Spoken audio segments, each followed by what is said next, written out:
Liliana, did you talk to Jake by No, chance? sir, I have not heard.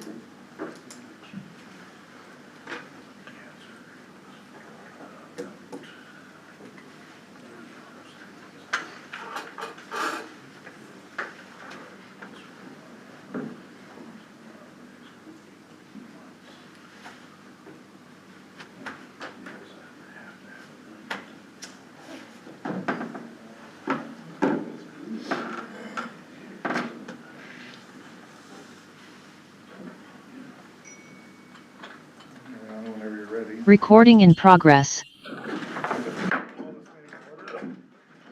Please join me in the pledge of allegiance.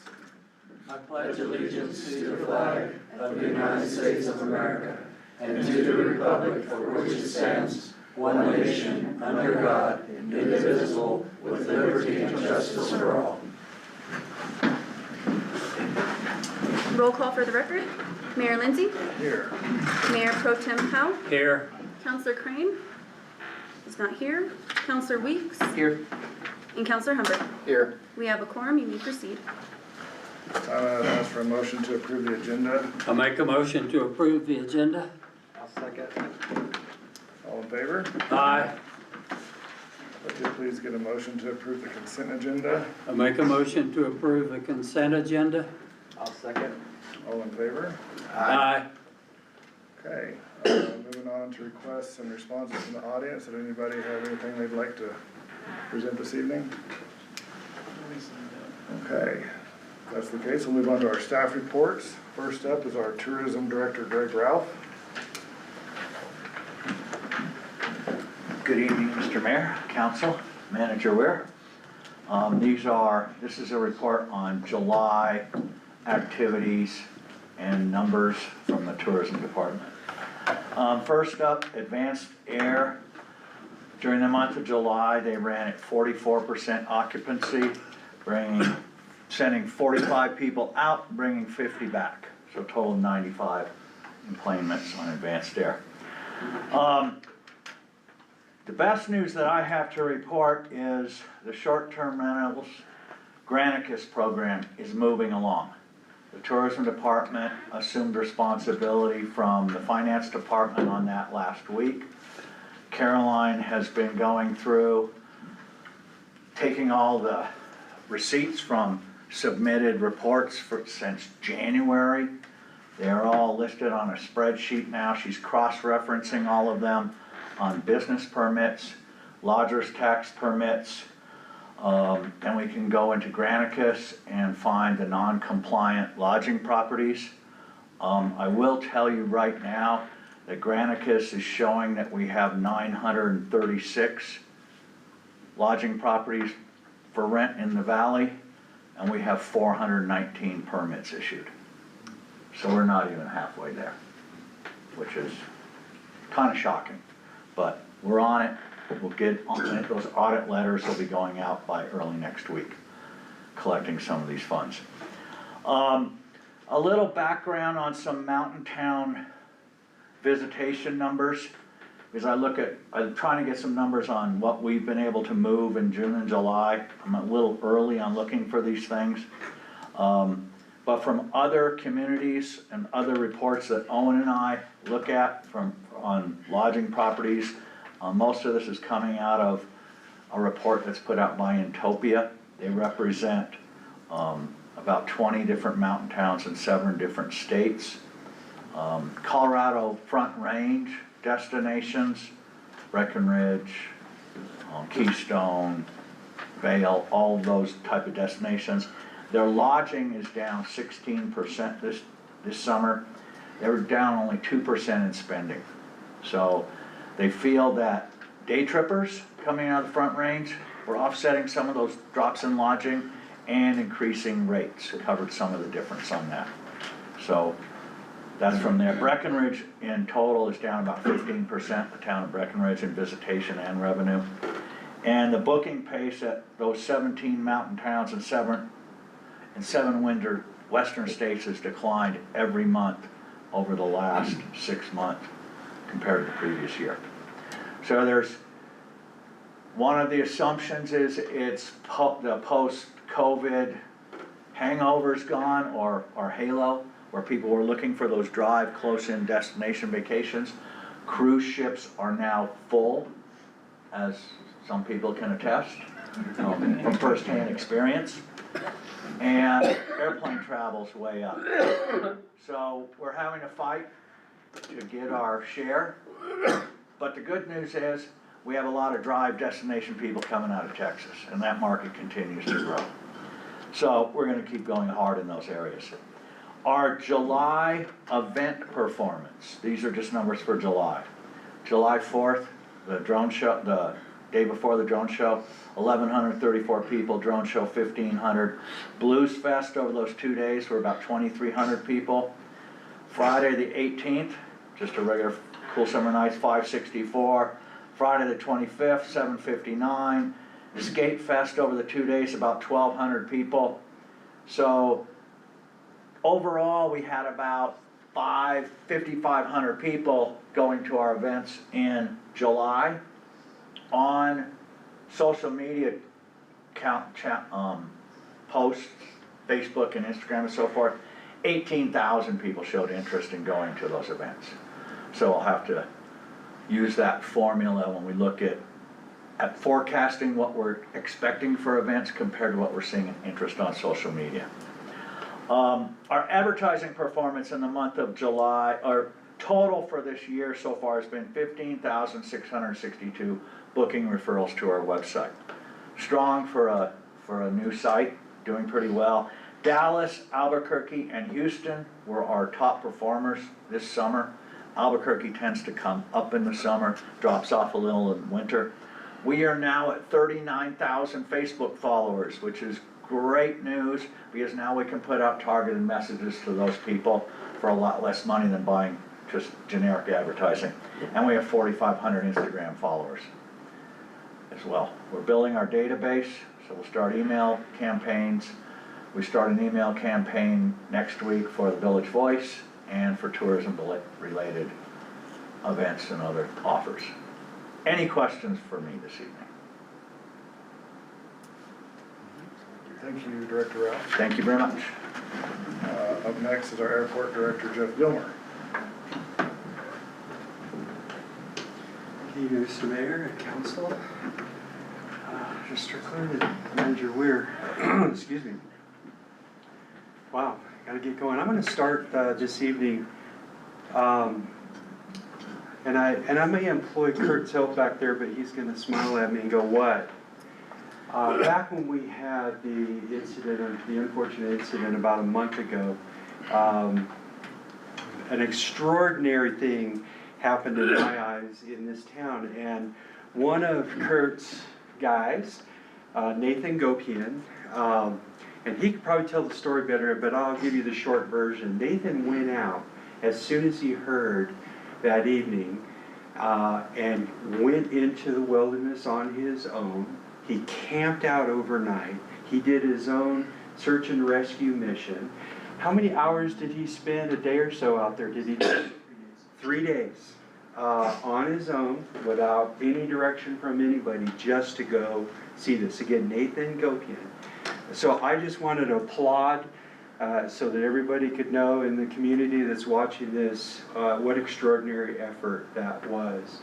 I also want to applaud all those others who jumped in there and got involved with that, and one of our local pilots out of Taos was able to locate that crash. So it was literally a community effort that helped pull that together so the body could be recovered and the investigation ensue. But in particular, Nathan Gopian just really deserve a huge round of thanks and applause for his efforts. So I wanted to start with that. And not, kind of falls in line in my report, but not something that was because of that. A week ago, we had a crash response training with 6 local law enforcement and fire departments, including ours. So basically all of the fire departments, police, and the county sheriff. We had 22 participants at the airport. The FAA came up himself, and myself taught that class. And so we had about a 3-hour session where we went over aircraft crash response. So that's the first time I think we've done that up here. We intend to do that every 2 years. The after effect is of getting a lot of really positive from the various departments, and their guys are still talking about some of the items that we bullet pointed during that training for their own protection and also the recovery of folks. So again, you know, terrific that the community jumped in on that. So if you weren't aware that happened. We plan to do that every 2 years from now on out. It's just gonna be a matter as personnel changeover, they're able to come in and get that training. One, again, calling out a couple, they're part-timers, they fly up here. Patricia and John Burris loaned us their Cirrus aircraft for that training.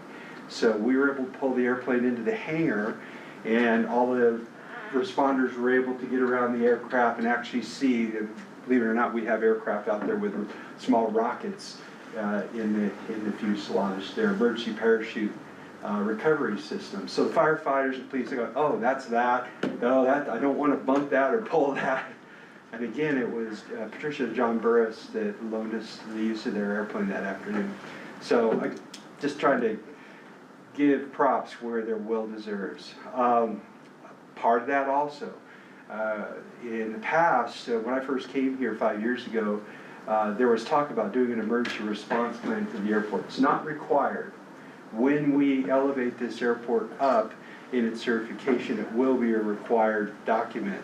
But I'm in the process of writing that right now, and Chief Vance is already on board. Chief Hogriff is going to find out that he's been voluntold to jump in on that too. Sorry, sir. But in the next couple months, we'll have that. There's no deadline on getting it done, but we'll also have that. In that will be presented to you all as a document. I imagine it will become part of the record of the village. Also, the FAA required documents for our sponsorship change, the new engineering firm actually showed those this morning in our meeting with in the airport advisory committee meeting. So they're already in the hands of the county, and hopefully they'll be passed on to the FAA. They'll go through them, look at them, and then they'll put them into their own database as they cycle through this. So I think that's finally done and dusted. Cross your fingers. We have some other things in the background that we're going to do to push that along if necessary, to get our priority a little higher with the FAA to move things along. So we should see that pretty quick.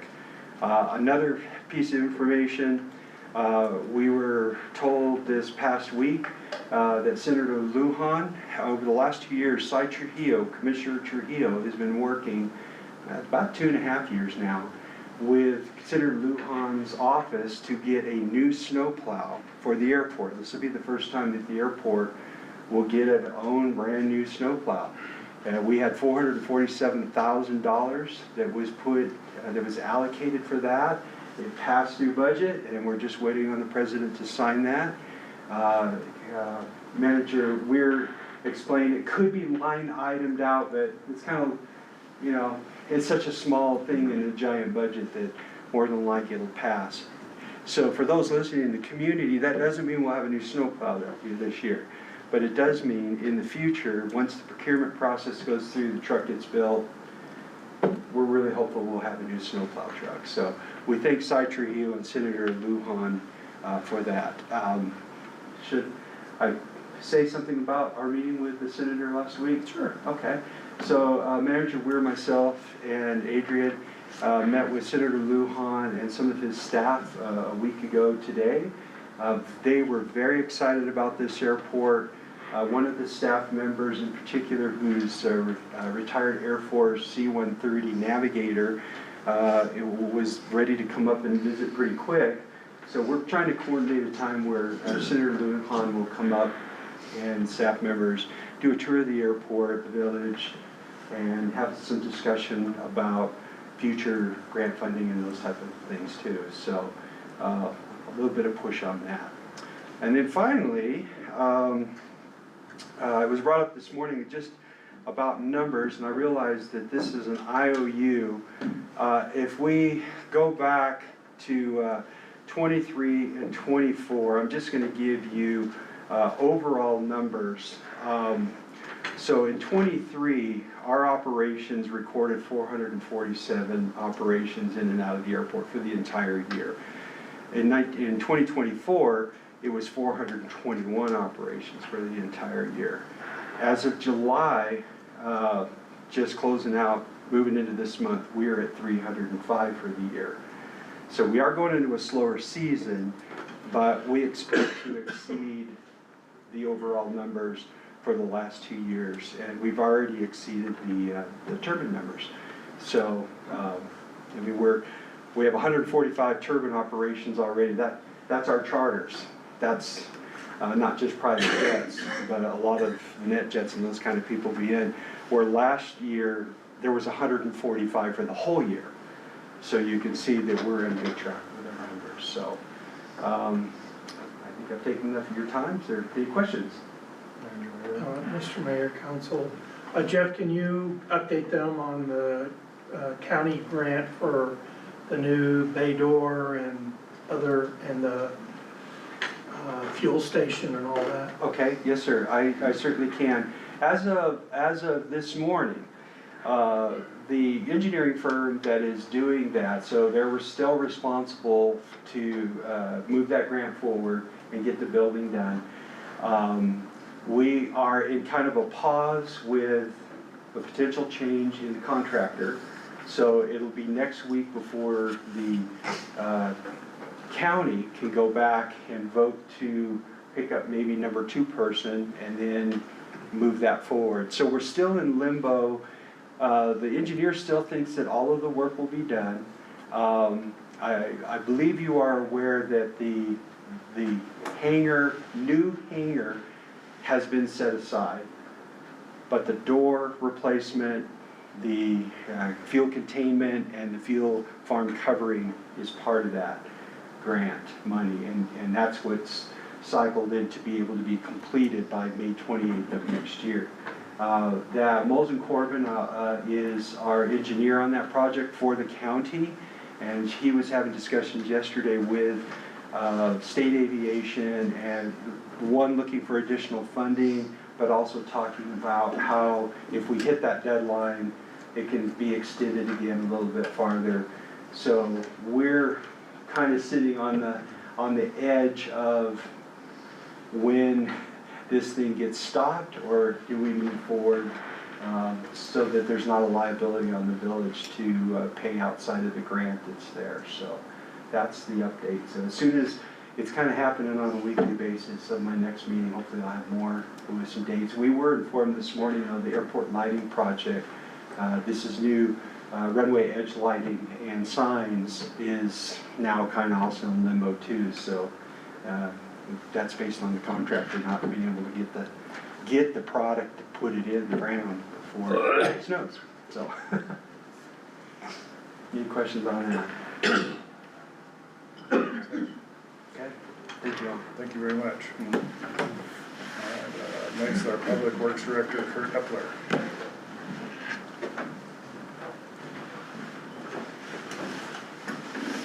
Good evening, Mr. Mayor, Council, Rick Strickland, Manager Weir. Quick update on projects with Public Works departments. Water Department, starting yesterday, started to expose the water tie-in point for workforce housing. Due to a lot of utilities clustered there, they're doing the entire excavation with hydrovac trailers. It's going well. We're hoping by end of day tomorrow we'll be in a position to start continuing on with pipe. The Tank 7 fencing, they called locates in. They're scheduled to start that work on the 18th, Monday the 18th. And Water Department is continuing to install water meters as well. They'll be doing a couple more on Thursday, keeping the list knocked down really well. Any questions in regards to Water Department? Okay. Streets, over the last week and a half, Streets Department, a couple of members worked on the rough-in of the road for workforce housing to get it to subgrade elevation, so we can start installing the utilities, have it pretty much there. They've also been constructing the pads for the scales, hoping to get the southwest scales out prior to the end of the month to do the concrete work for the scales. After the concrete work is done, then there will be some installation time, but we're also gonna have a period of time training our employees and everything. So I'll say right now, I believe we're still a couple months out from having scales to the point where they'll be functioning and we'll start implementing the use of them. And streets has been continuing with regular maintenance throughout the village on roads. I did want to mention the maintenance department in the last couple of weeks have the median on Bill Burgess Boulevard that the Garden Club takes care of. Maintenance department essentially had to rebuild the whole watering system there. We had got the water working last spring of 2024, but it was nothing was really done with the median last year, where this year the Garden Club has done a lot of plantings, and the maintenance department got the water set up on timers to ensure the watering happens every day. And would like to point out also throughout the community, the maintenance department has been mowing a lot of areas that have not been mowed in the past. We're gonna continue to do that to get some of the sagebrush knocked down. And they've just been doing a good job, and I wanted to call them out. One of the tasks they're gonna be doing this week in certain areas, with all the moisture that we've had, which has been a blessing, we've had a lot of things really grow up good. And one example of an area that they need to cut back for visibility for safety at an intersection is the intersection of San Mateo Drive and Country Club Drive. I myself noticed this coming out of San Mateo. A small car hides behind those willows pretty good. So we're gonna get those cut back, and just wanted to tip my hat to maintenance. They've been doing a lot of stuff lately, and yeah. Any questions on streets or maintenance? I was to mention, I do enjoy seeing the hanging baskets on North Angel Fire Road, and Yeah. I know there's people in town that are glad to see the winter festivity signs come down. Yeah, we got some Christmas decorations taken down last week as well. We did get all 3 members of the maintenance department certified in the man lift. Prior to that, we had good old Jesus in the streets department was the only guy certified, and Jesus changes tires for everybody, does a lot, and plus he's out there working on roads too. So we got a total of 7 people certified for the man lift a couple weeks ago. And yeah, the plants, a little bit goes a long way in making the community look better. Last thing I want to mention is I just wanted to compliment the slash department. You know, beyond just the, you know, me being on the job since January of 2024, for a couple of decades I hauled slash into that pit. And I just want to compliment them because it's a pretty steady stream of slash coming in, and yet there's no backlog. They're staying on top of it. I think, you know, as we get more and more people delivering slash, it sure seems like Chief Vance and his team are ready to attack it. And if there's no further questions, I'll end with that. Thank you, Director Epler. Next is our Fire Chief, Jason Vance.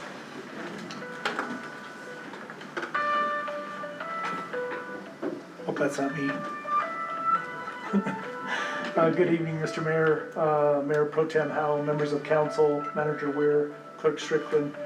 I just wanted to give a nod to this council for having me here as fire chief. I'm celebrating my 1-year anniversary, so thank you for having me.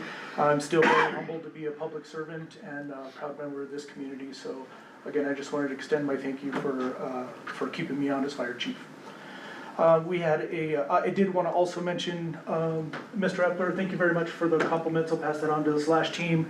We have a couple of teams out on deployment right now, so it's a testament to their their will that they're handling all the slash in spite of having everybody out. They're very limited with personnel right now, and they're keeping on top of it, and I have to concur, they're doing a great job. We did have a busy July. We had 52 EMS calls, 14 fire calls, 4 of the EMS calls, and 6 of the, 4 of those calls were at Moreno Valley, and 6 of those were in Eagle Nest. Our wildland crew has a Type 6, the Skeeter, out on the Middle Mesa fire near Navajo Lake. They've been helping out, and it's been progressing into Pagosa. I think a lot of the smoke remnants that we're getting here in the villages from that fire. Captain Romo is been reassigned from southern New Mexico to central Arizona on the Goodwin fire.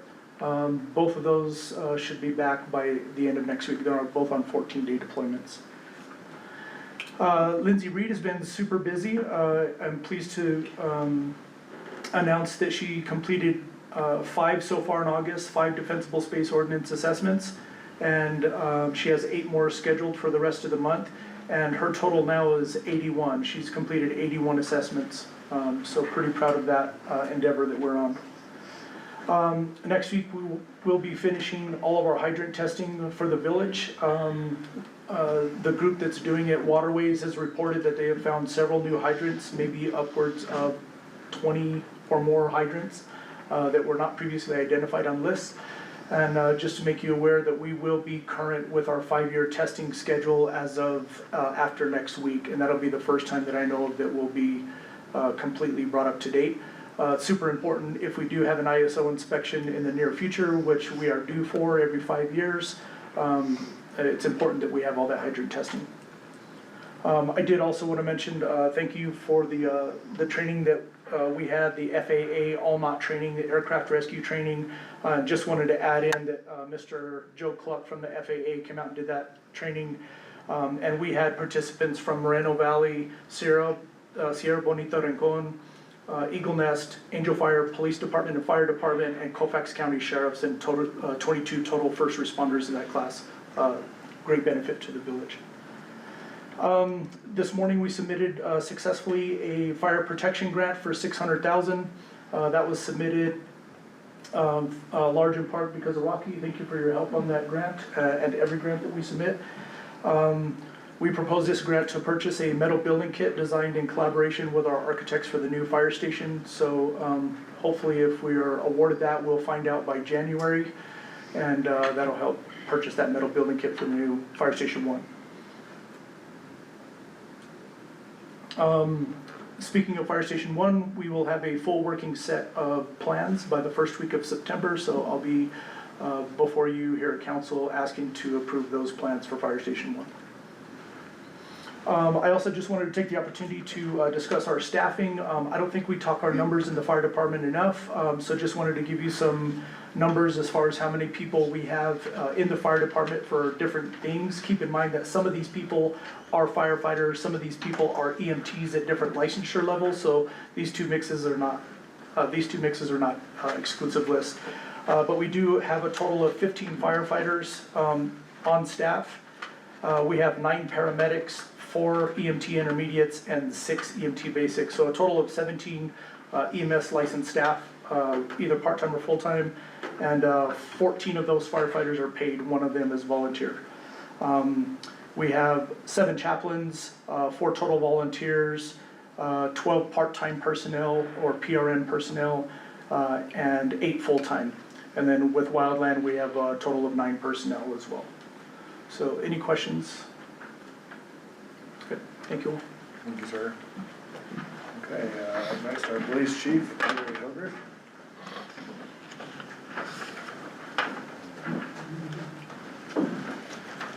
Good evening, Mayor, Council, Manager, Clerk. Before you should have the July monthly recap comparing July to June, a significant uptick in calls for service totaling 316 for July versus 176 in June.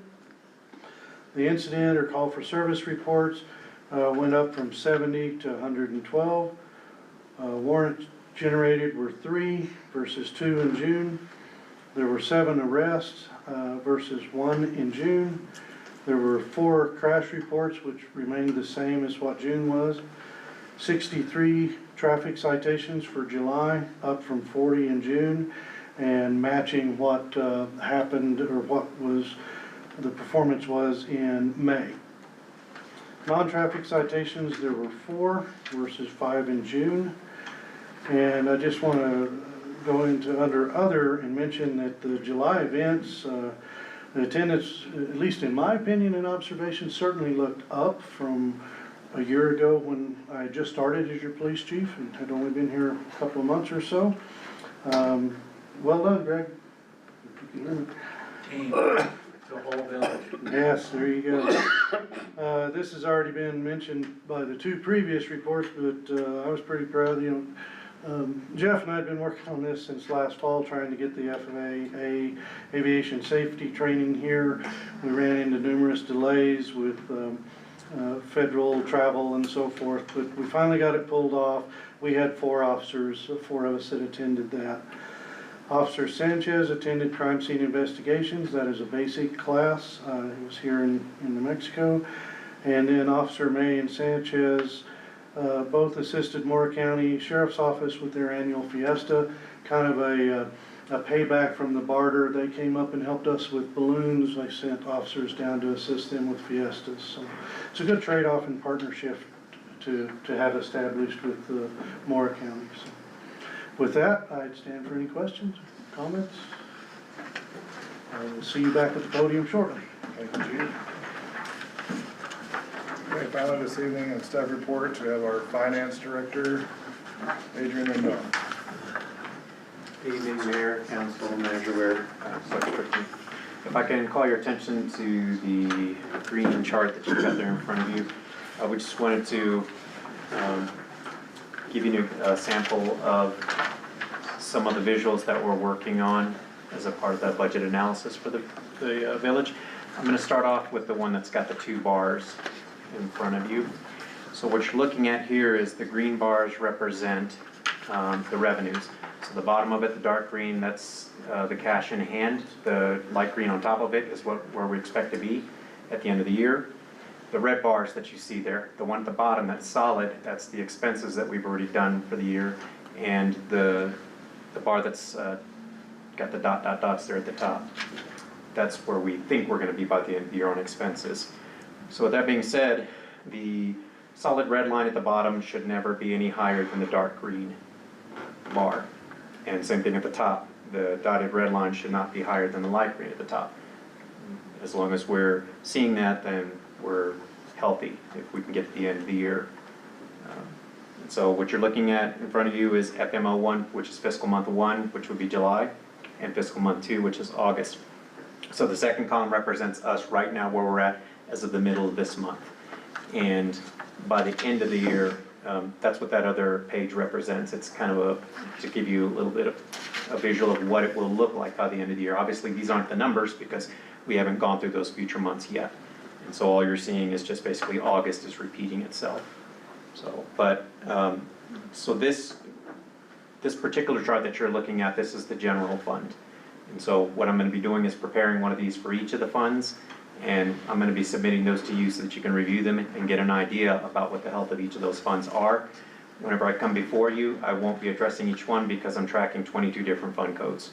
And so if I was to put 3 minutes to each one of those, I'd be standing here for an hour.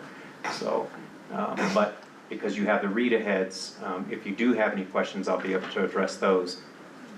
But other than that, our plan is we're probably going to cover general fund with you, lodger's tax, the ones that we think you're probably going to want relatively frequent updates on. And so, in addition to this, we've also got a lot of other behind-the-scenes stuff that you're not going to be seeing, but what it's allowing us to do is to go in and as the village is spending, we're examining that so that we can start to frame out future years' budgets for 27, 28, and beyond based on what we're seeing. And so budget is now going down to a higher fidelity to where by fiscal month and by rec name. And by rec name, what I mean is rather than having tranches of money, which is typically what we do. We work with the department heads and we've got X amount of dollars that we can afford to give them across each of these funds. And that's what they look at all year long and they spend against that. Well, there's a little bit of risk involved there because it's just basically a little pile of money and you're taking off the top as you need it.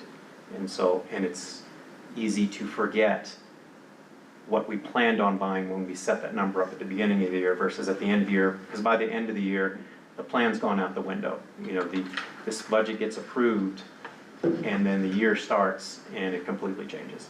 And so when you track items by a requirement name, then we're able to tell exactly what they were planning on buying, and as the year progresses, we can check those items off, and if new purchases come up that weren't a part of the initial budget, we can make sure that we examine that and figure out where those trade-offs are gonna come from so that we don't get into a position to where we overspend a fund, we get to the end of the year and all of a sudden now there's a must-pay bill and there's no money set aside for it. So again, that's not really stuff that I'm gonna be putting in front of you because it involves a very deep dive down into each of the funds, object classes and all that, and time just really doesn't allow for it, and I know it's really not that interesting. And so what I'm gonna do is just come talk to you about the health of the funds themselves. I'm gonna give you this high-level view of what each one of the fund codes look like, and then we can address any questions or concerns that you may have. Thank you very much, sir. Manager Weir. Mr. Mayor, Council. The one thing I will say is the eventual plan is to present this via the web, and which will not only make it available on demand from the council, but on demand from the public. Thanks again. Okay, are there any committee reports this evening? If not, we'll move on to old business. I'd like to open item A for discussion to approve resolution 2025-12, the airport fee schedule. Mr. Gilmer. Mr. Mayor, Council, Clerk Strickland, Manager we're coming back to you from our last meeting with a revision based on some comments and then our reevaluation. You have before you, I think, a unhighlighted copy, but I'll explain the revisions on here, which are based on the request. The first one, next to where it says ramp fees and so on and so forth, I put in a fee waiver minimum purchase, and then there is a section down below that talks about how many gallons of fuel equals how many nights that they have a fee waiver for their landing fees and things like that. So that's a pretty basic one. That is kind of a standard thing that's been done by the county for 40 years. You know, if you buy gas, we're going to waive the fees. We try to take care of people.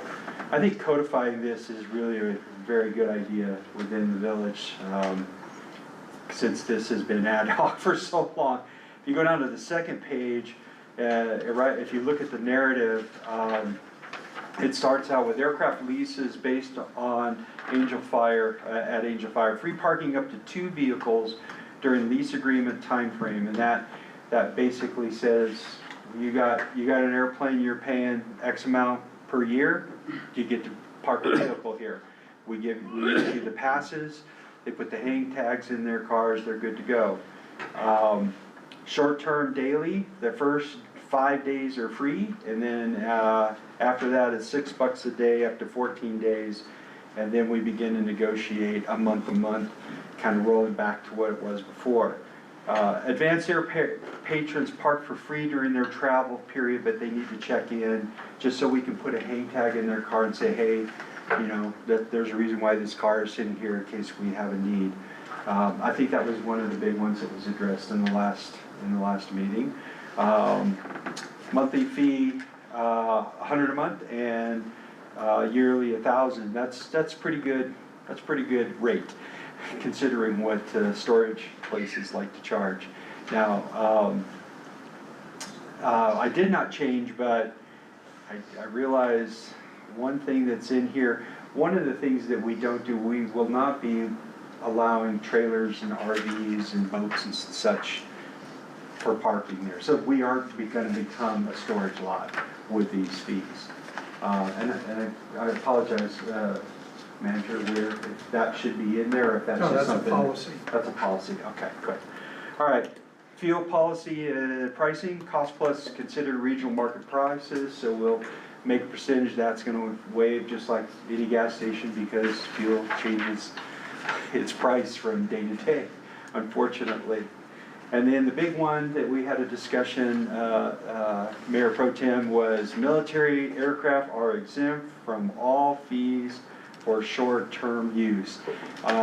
The biggest airport I could find was Chicago O'Hare to talk to, and St. Louis International Airport, and this was their policy. They say, now, if the guys are coming in training, and they're doing, sometimes we do a little bit, generally said if it's a military, you know, I thought, okay, if Chicago O'Hare can do this, then they get in the fire can follow suit, so, there you go.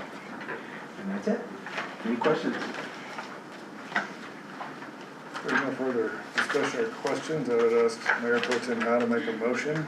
I make a motion to approve resolution 2025-12, airport fee schedule.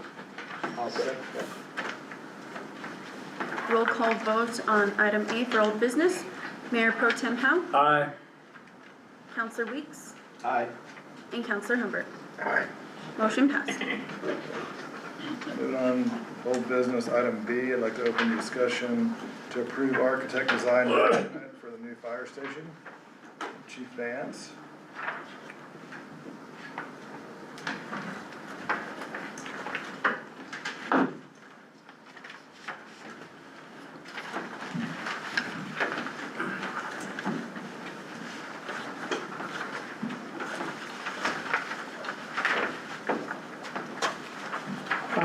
Good evening, can you point me out to where we are? I apologize. Old business, item B. This is the one we're gonna postpone. Oh, yes, we're still in, design phase for this, so we're, requesting that we also, postpone this once again until September, after September 5th. Okay. We don't have the documents to present to you today. I ask Mayor Pro Tem Howe to make a motion. I make a motion to postpone old business item B, approve architect design document for new fire station. Second. Roll call vote on item B in old business. Mayor Pro Tem Howe, Aye. Counselor Weeks, Aye. and Counselor Humbert. Aye. Motion to postpone passed. Thank you. Okay, moving on to new business. Item A, the public hearing will now open. The village manager, if I represent the following to the public. 1, amendment to Title I, Chapter 9 to include the establishment of electronic service fees. Amendment to Title I, Chapter 9 is now open for public comment.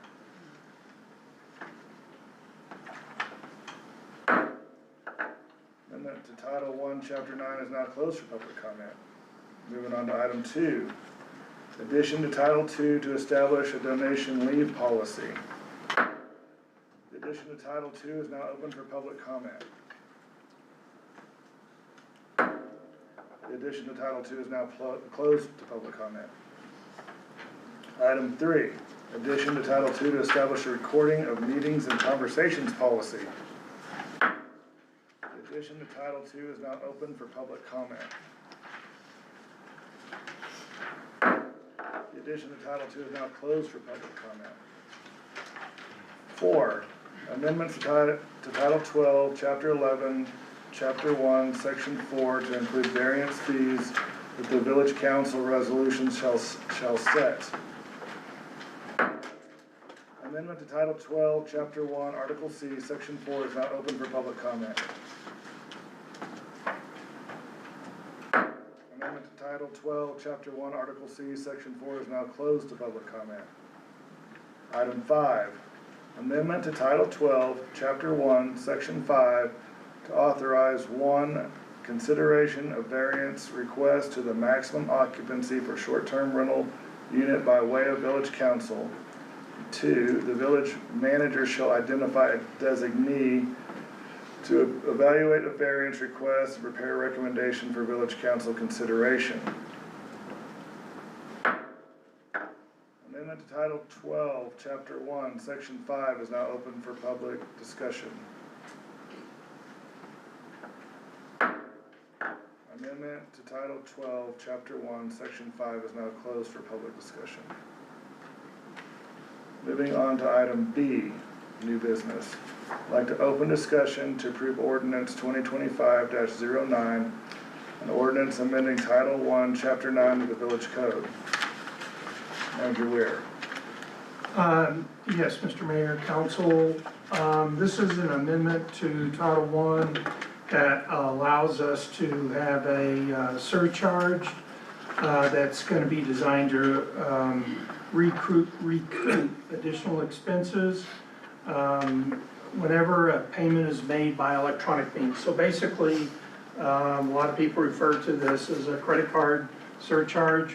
So if we do charge a fee for credit card usage to pay a bill, this puts it in the ordinance, so we can do that right now. We can't do that without this in the ordinance. Any of those fees would have to come before council and form a resolution if we decide to, or when we decide to charge them. But first, we have to get it in ordinance to allow us to charge such a fee. Any questions or further discussion? I'd like to have Mayor Pro Tem, I'll make a motion. I make a motion to approve ordinance 2025-09, an ordinance amending Title I, Chapter 9 of the Village Code. Second. Roll call vote on item B. Mayor Pro Tem Howe, Aye. Counselor Weeks, Aye. and Counselor Humbert. Aye. Motion passed. I'd like to open item C for discussion to approve resolution 2025-50, establishing electronic payment service fee. Manager Weir. Mayor, Council, this is the resolution I just talked about. So what we've done is Finance Department has considered different methodologies for charging a surcharge fee, such as a percentage and so on.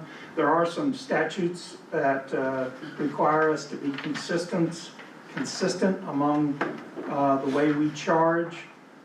So in order to comply with those statutes, our recommendation is a flat surcharge of $2 whenever a credit card is used.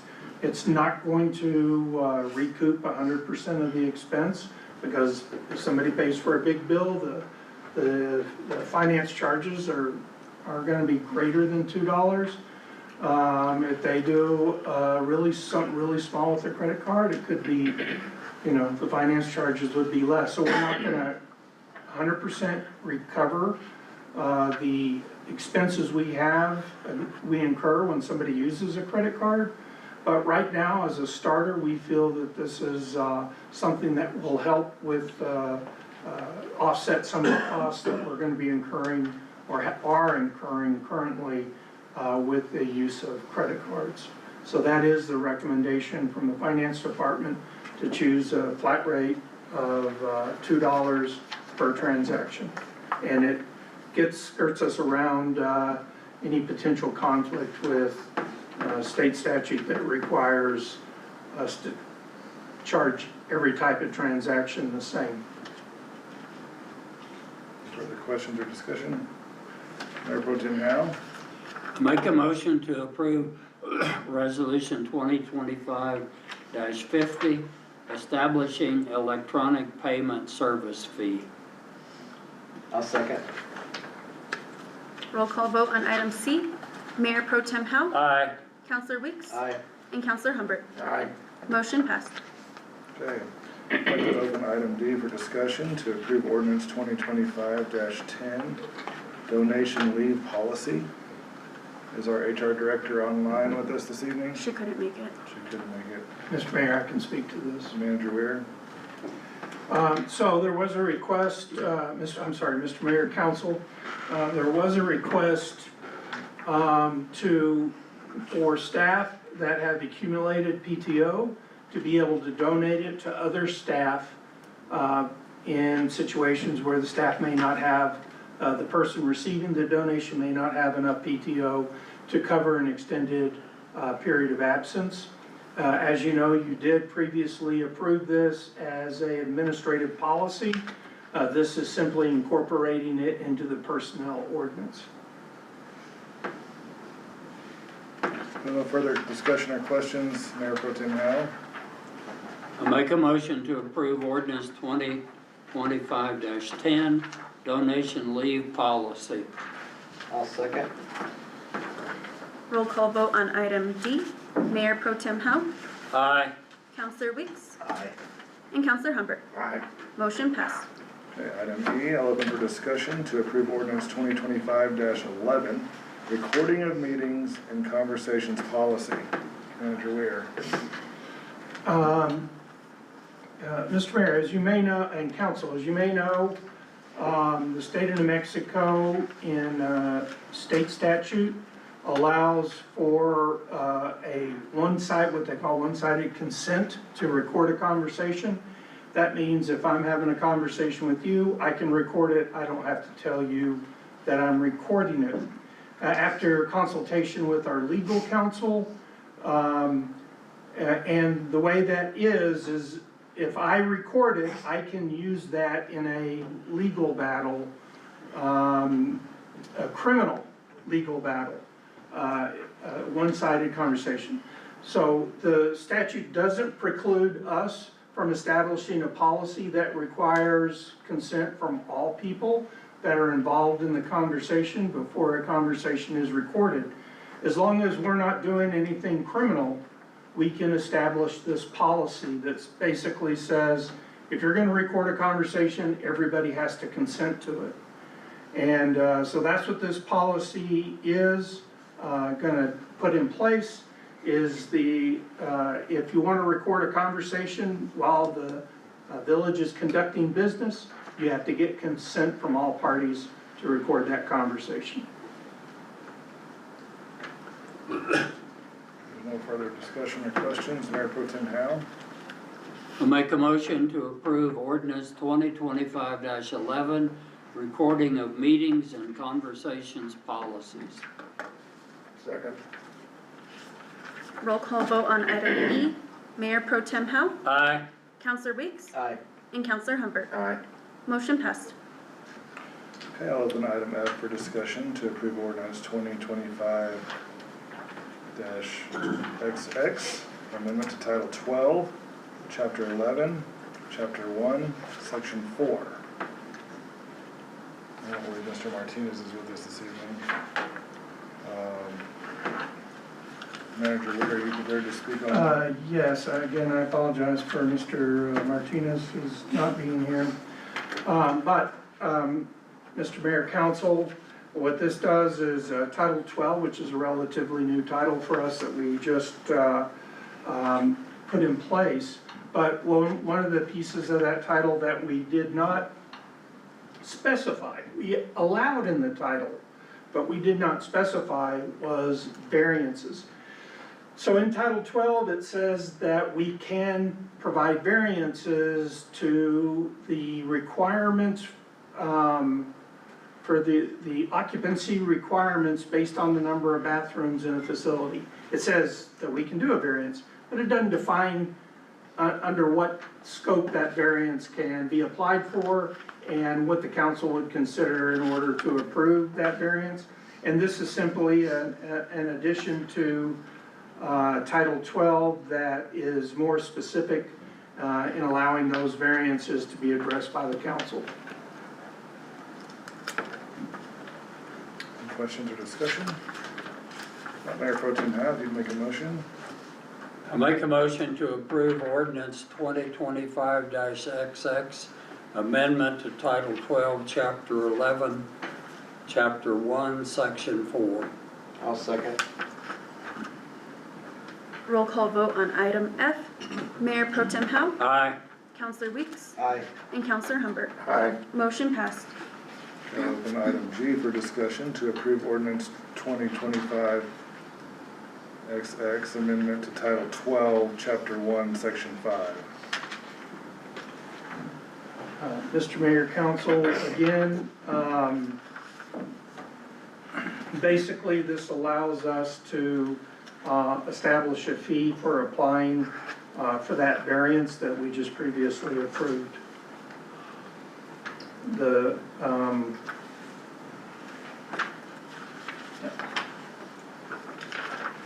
The fee for the variance. yeah, we'll have to set the fee in resolution. This updates the ordinance that allows us to set a fee for an application for variances. Okay. Any questions? Not, Mayor Pro Tem Howe? I make a motion to approve ordinance 2025 XX, amendment to Title 12, Chapter 1, Section 5. Second. Roll call vote on item G. Mayor Pro Tem Howe, Aye. Counselor Weeks, Aye. and Counselor Humbert. Aye. Motion passed. I'll open item H for discussion to approve resolution 2025-55, submittal for an application for the 2026 cycle New Mexico Water and Trust Board. Let's go on. Good evening, Mr. Mayor, Council Manager Weir, and Clerk Strickland. One of the requirements for submitting a Water Trust Board application is a resolution of support from the Village Council. That's your resolution before you. The application opened yesterday and closes September 11th. So once this hopefully gets approved, I will submit it with our application packet. And I'll stand for any questions you may have. No questions, Mayor Pro Tem Howe, do you make a motion? Thank you, Julie. I make a motion to approve resolution 2025-55, submittal of an application for the 2026 cycle New Mexico Water and Trust Board. I'll second. Roll call vote on item H. Mayor Pro Tem Howe, Aye. Counselor Weeks, Aye. and Counselor Humbert. Aye. Motion passed. Okay. Open item I for discussion to approval of donation from Bruce Jasmine. Chief Hogarth? Mr. Mayor, council, manager, and clerk, once again, this is a staff recommendation before you for acceptance of a donation from Bruce Jasmine. The letter of donation is attached. This is for a small, approximate 8 wide, 6 foot long, 7 foot tall, metal building, homemade structure. It has one walk-in door. It is currently placed and shall remain at the Aspen water tank. It houses our repeaters and infrastructure for the new digital system. It does have electric that's been run to it in fiber optic. This was part of the partnership between Moreno Valley, even Eagle Nest, and of course the Village of Angel Fire. Bruce built this building from used or scrap material and has expressed that he wants to donate it to the Village of Angel Fire, with the only caveat being that it be used for all public safety entities within the greater Moreno Valley area, meaning Moreno Valley Fire can use that shack to house their equipment, we can, and likewise, in the event that Angel Fire, upon assuming ownership of it, down the road no longer has a use for the building to house public safety radios, repeater, or other related equipment, Bruce Jasmine, DBA Bruce's Gravel, shall have first right of a refusal for the return of the building at no cost. So in other words, when we're done with it, if we're ever done with it, which we probably won't be, we would offer it back to Bruce at no cost, just as he's donated it to us at no cost. No further questions or discussion. Mayor Pro Tem Howe? Make a motion for approval of donation from Bruce Jasmine. Second. Was that Counselor Humbert? Yes. Okay. Roll call vote on item I. Mayor Pro Tem Howe, Aye. Counselor Weeks, Aye. and Counselor Humbert. Aye. Motion passed. Okay, I'll open, Excuse me, Mr. Mayor, I meant to say this, upon acceptance of this, I think it would be a nice gesture for the village to offer a thank you letter to Mr. Jasmine. I'll get with Manager Weir and Chief Vance, we can co-author something if that's, seems appropriate. Thank you very much. thank you. Okay, item J, I'll open for discussion, the adoption of 2025 UTC changes pursuant to NMML recommendation, will be the New Mexico Municipal League. Yes, Mr. Mayor, Council, I'm before you again with Uniform Traffic Code or ordinances. It seems like this is kind of a never ending, but there are some very significant and multiple changes to this year after the legislative session. You'll see in the cover letter provided by Rebecca Martinez, the Policy and Educational Manager, there have been amendments to Article 1, 2, 3, 4, 5, 6, 7, 8, 9, 10, and 12, as well as the penalty assessment draft ordinance, which we have completed and have ready for you. I started going through to compile what all the changes were so I could be informative. After about 70, I decided that, 300-page document, I wasn't going to be able to list them all in a timely manner. What I can tell you is the majority of the changes are simply in the numbering of the traffic ordinances, such as 12.6, 1.6 is now 1.5B and things like that for the majority. And that would be like operators to be licensed. They've added language to that. There is some language giving direction that any school bus involved in any collision now must be investigated by a qualified reconstructionist instead of simply a law enforcement officer. That's one of the more significant changes.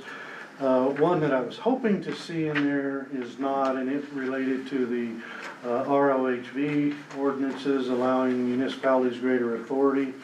That is not, but several things in the traffic, Article 6, operations, and then vehicle regulations in Article 10 were renumbered. So what we did is with the drafted penalty assessment ordinance, we filled in our information for the Village of Angel Fire to adopt the new penalty assessment ordinance.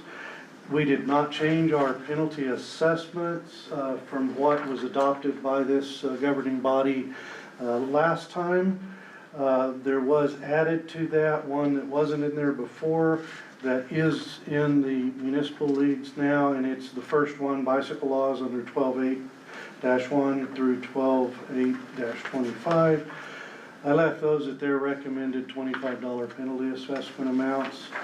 And the only other significance is, if you remember in past, we took out the section 4D, which was the reporting requirements for municipal court to notify motor vehicle division of the state when a person fails to pay a penalty assessment in a required period of time.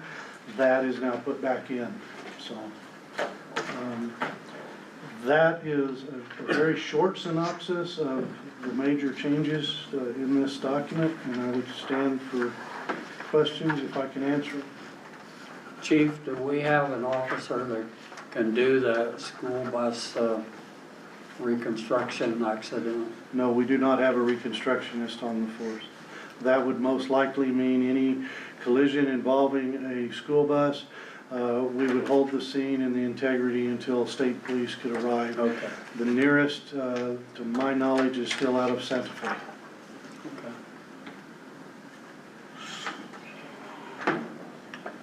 If there's no further discussion. And Mr. Mayor, I do recommend approval of this one. Sorry. Mayor Pro Tem Howe. I make a motion for adoption of the 2025 Uniform Traffic Code changes pursuant to New Mexico Municipal League recommendation.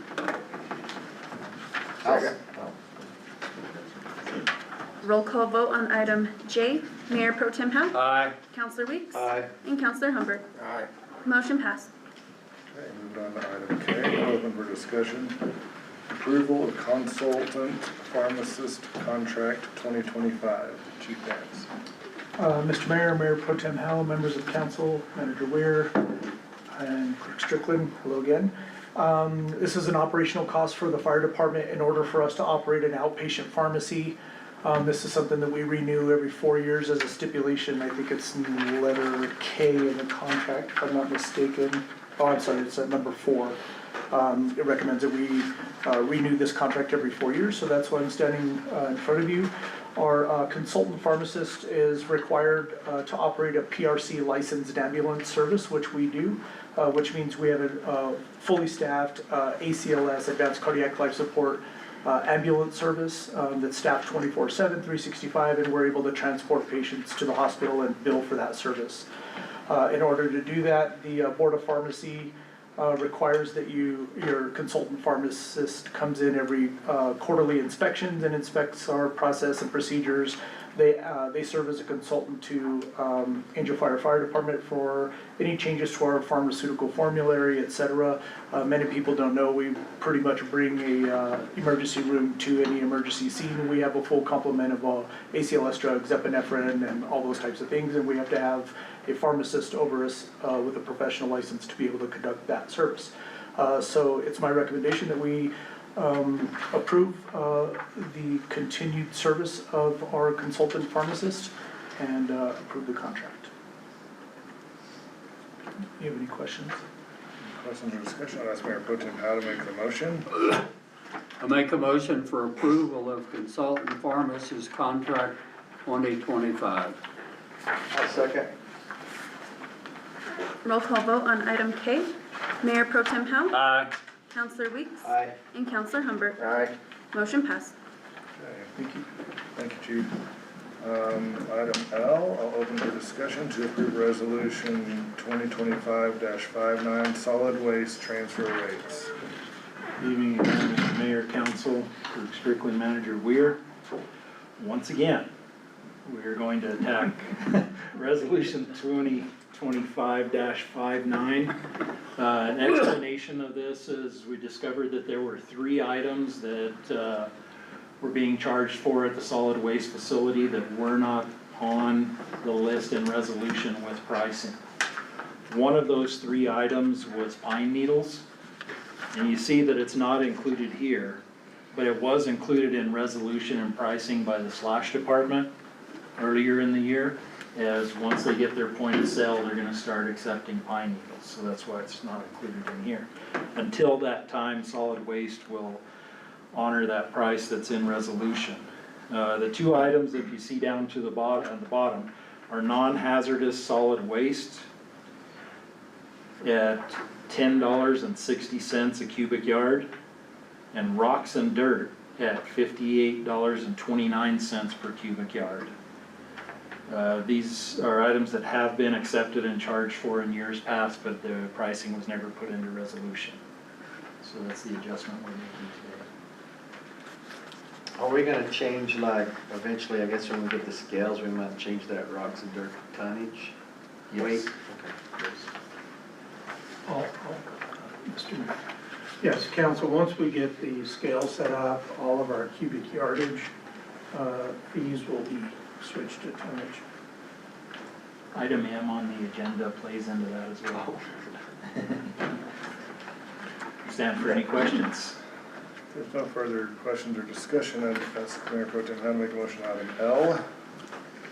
I make a motion to approve resolution 2025-59, solid waste transfer rates. I'll second. Roll call vote on item L. Mayor Pro Tem Howe? Aye. Counselor Weeks? Aye. And Counselor Humbert? Aye. Motion passed. I'll open item M for discussion. Approval to move forward with the repeal of the verbiage cubic yard volume of the, in section 4-3-5-B-5-B of the village code. Very good, sir. See that, Grandpa? That is what it is. Yeah. Well, for multiple reasons, we want to make this change. First and foremost, in the resolution we just discussed, 2025-59, you'll notice that there are items that are priced per each. And this also plays into when we get our scales going and convert to tonnage, which we'll do in resolution when that pricing is established.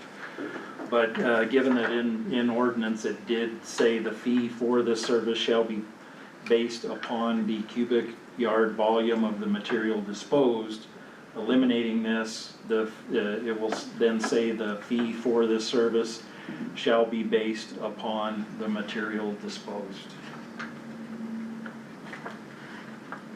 And pricing and and unit prices and how these units are priced to be established in resolution. Would Mayor Pro Tem Howe make a motion on item N?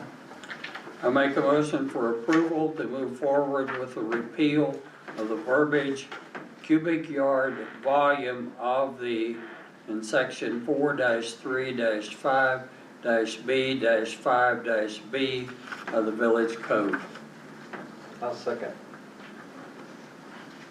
Roll call vote on item M. Mayor Pro Tem Howe, Aye. Counselor Weeks, Aye. and Counselor Humbert. Aye. Motion passed. Director Epler. I'll now open item N for discussion to approve Mexico Capital Outlay Grant Agreement 25-J2911. Manager Weir. Mr. Mayor, Council, these are the contracts for the appropriations, the next three. This first one, we got a $70,000 appropriation to be used for, what are they called? Defibrillators.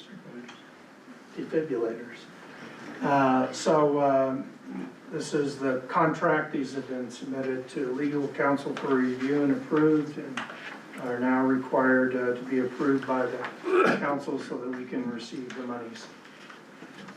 Mr. Manager, I'm sure the defibrillators for the most part go to the fire EMS. Do we also have them in various village buildings?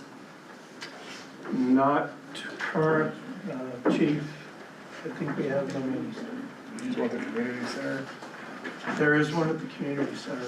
Mayor Pro Tem Howell, we've also donated a couple to police department to keeping their vehicles. I don't know if those have been delivered quite yet, have they? We're still waiting to get some pads from our medical supply order. And we also donated one to the airport as well. And I think they've implemented that, and then one at the community center, and then various businesses also have them. Thank you. Yes, sir. Any other questions or discussion? Mayor Pro Tem Howe. I make a motion to approve the New Mexico Capital Outlay Grant Agreement 25-J2911. Second. Roll call vote on item N. Mayor Pro Tem Howe, Aye. Counselor Weeks, Aye. and Counselor Humbert. Aye. Motion passed. Moving on to item O, open discussion to approve the New Mexico Capital Outlay Grant Agreement 25-J2912. Manager Weir. Mr. Mayor, Council, this is one, we're always happy to receive funds wherever we can obtain them, but this is one I'm especially proud of based on the work done by you, Mr. Mayor, Chief Vance, Rocky Lira, and Julie Culhan when they went down and met with the governor and persuaded her to give us $5.22 million for construction of a new fire station.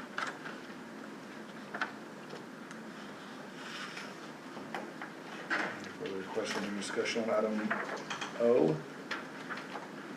I'll ask Mayor Pro Tem Howe to make a motion.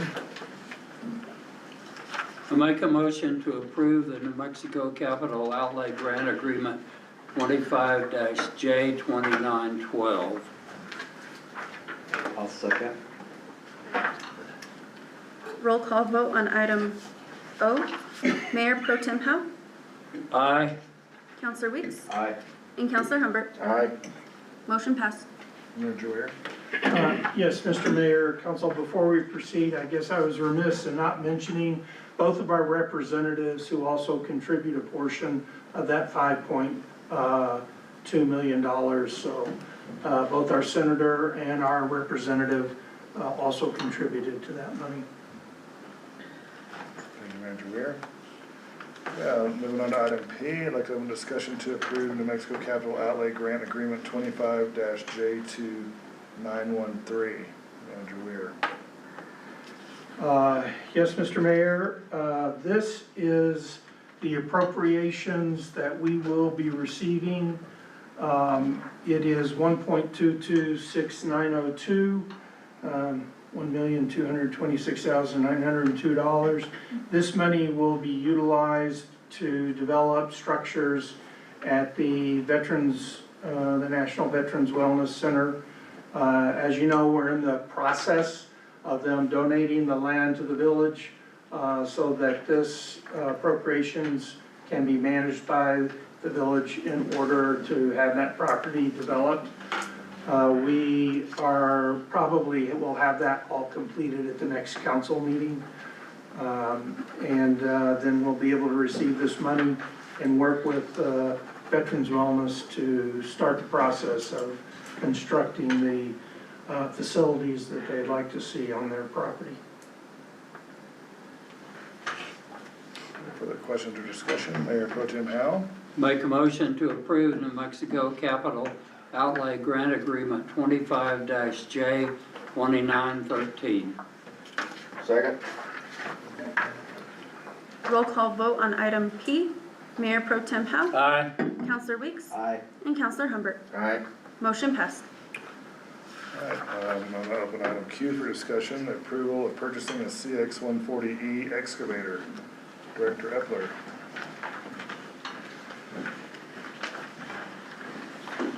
Good evening, Mr. Mayor, Council, Clerk Strickland, Manager Weir.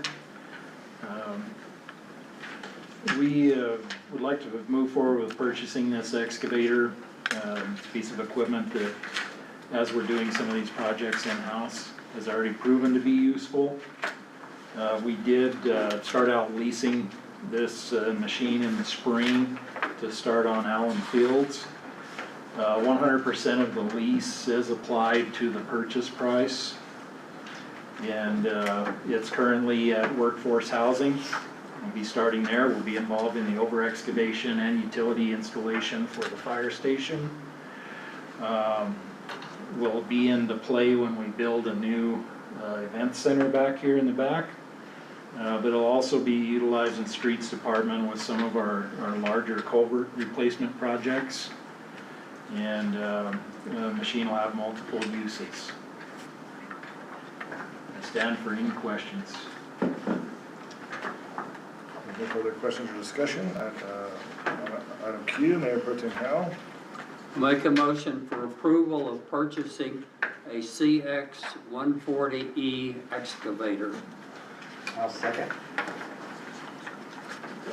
Roll call vote on item Q. Mayor Pro Tem Howell. Aye. Counselor Weeks. Aye. And Counselor Humbert. Aye. Motion passed. Moving on to item R. I'd like to open discussion for the approval of concrete barrier wall on South Angel Fire Road over the creek crossing. Director Epler. Yes, this is an estimate from GM Emulsions using statewide price agreement. The plan is to, as you can see in the attached detail, build a DOT-approved barrier over that the creek crossing just south of the library. Now this work is going to involve not just placing the barriers, but the current pavement that's across right there is temporary. It's going to be cut out. So over the culverts is going to be concrete with concrete barriers on the side. And they have told me that we can discuss colors other than raw concrete and different methods on how to color that, either coloring the concrete, staining it, or coating it with stucco.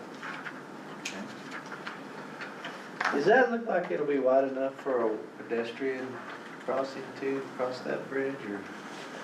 It's the culverts are too short to really get a 2-lane road and a pedestrian crossing. I would suggest if it's something, with that being such a nice road and more people have to be walking it, perhaps we could entertain a pedestrian bridge. Like separate. In that area. I think to get it wide enough to accommodate a pedestrian path would mean redoing the culverts. Okay, Mayor Pro Tem Howell, if you would, on item R. Make a motion for approval of a concrete barrier wall on South Angel Fire Road over the creek crossing. I'll second. Roll call vote on item R. Mayor Pro Tem Howe, Aye. Counselor Weeks, Aye. and Counselor Humberg. All right. Motion passed. All right, finally this evening, we have our manager's report. Mr. Weir. Mr. Mayor, we do have a lot going on at the village. Unfortunately, we've experienced a little bit of turnover lately in the finance department and in the Parks and Rec department. But I think we had a meeting today, and I think we have a plan moving forward to rectify that situation. But just to let the council know, over the next 2 weeks, we may have to be closing the community center during some of its normal operating hours. I have a meeting tomorrow with Shay to try and finalize what that schedule is going to look like. And as soon as I get that, I will report it to the council. But just be aware, because we had 2 people at the community center resign within weeks of each other, and we haven't had much time to replace them. We're down now to 1 full-time and 1 part-time staff at the community center, so we just may not be able to cover the normal schedule that we have. We will try and remain open at least partially every day, but there will be some days we open later, and there might be a few days we have to close earlier. So just be aware of that, but we do have a plan in place, working with Director Rendon, and I think that we hopefully will have this solved within 2 to 3 weeks. That's the only other event, that's the only thing going on that I think is important for the council to know. One thing, if you're running for the elections, you have to go on the 26th, I believe, Ileana? Correct. The 26th of August to Raton to register. We have 2 positions open for council, and we do, interested parties, we do recommend that you register and run, and hopefully we will see you at this table in the future. All right, with that, this meeting is adjourned. Recording stopped.